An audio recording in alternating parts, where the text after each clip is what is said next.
പയറൊക്കെ എല്ലാവർക്കും ഒരേപോലെ കൊടുക്കാൻ. കിച്ചൺ ഏരിയയിൽ ഒരു വൻ അടി നടക്കുകയാണ്. അനുമോളും വീട്ടുകാരും തമ്മിലാണ് പ്രശ്നമുണ്ടാകുന്നത്. അനുമോളുടെ ഭാഗത്ത് നിന്ന് അവിടെ ഒരു തെറ്റ് സംഭവിച്ചിട്ടുണ്ട്. അതെന്താണെന്ന് പറയാം. ഇന്ന് അവിടെ ഫുഡ് ഉണ്ടാക്കിയത് അനുമോളാണ്. ഉച്ചയ്ക്ക് വേണ്ടിയിട്ട് കറിയൊക്കെ ഉണ്ടാക്കിയത് അനുമോളാണ്. അപ്പോൾ ചോറുണ്ടുന്ന സമയത്ത് എല്ലാവർക്കും കറി വിളമ്പുകയാണ് അനുമോൾ. അപ്പോൾ കുറച്ച് പേർക്ക് കറി കൂടുതലും കുറച്ച് പേർക്ക് കറി കുറവുമായിട്ടാണ് അനുമോൾ വിളമ്പുന്നത്.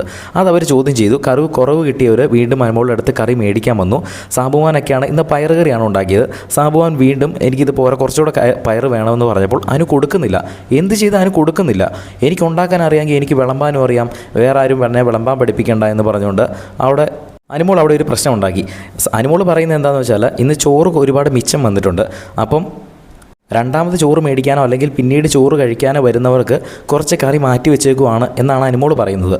പക്ഷെ അതങ്ങനെ മാറ്റി വെക്കണോ വേണ്ടയോ എന്നുള്ളത് അവിടെ ബാക്കി എല്ലാവരും കൂടി തീരുമാനിക്കേണ്ട ഒരു കാര്യമാണല്ലോ. കാരണം ഇത് എല്ലാവർക്കും തുല്യമായിട്ട് അവകാശപ്പെട്ട ഫുഡാണ്. അപ്പോൾ ഓരോരുത്തരുടെയും വീതം എപ്പോൾ കഴിക്കണമെന്ന് അവരാണല്ലോ തീരുമാനിക്കുന്നത്. അതുമാത്രമല്ല, ഇത് ഈക്വലായിട്ട് കൊടുക്കുക എന്നുള്ളത് ശ്രദ്ധിക്കേണ്ട ഒരു കാര്യമാണ്. അനുമോൾ ഇത്രയും നാൾ ഈക്വലായിട്ട് കൊടുക്കണം എന്നൊക്കെ പറഞ്ഞാൽ അവിടെ വൻ വിഷയങ്ങളൊക്കെ ഉണ്ടാക്കിയ ആളാണ്.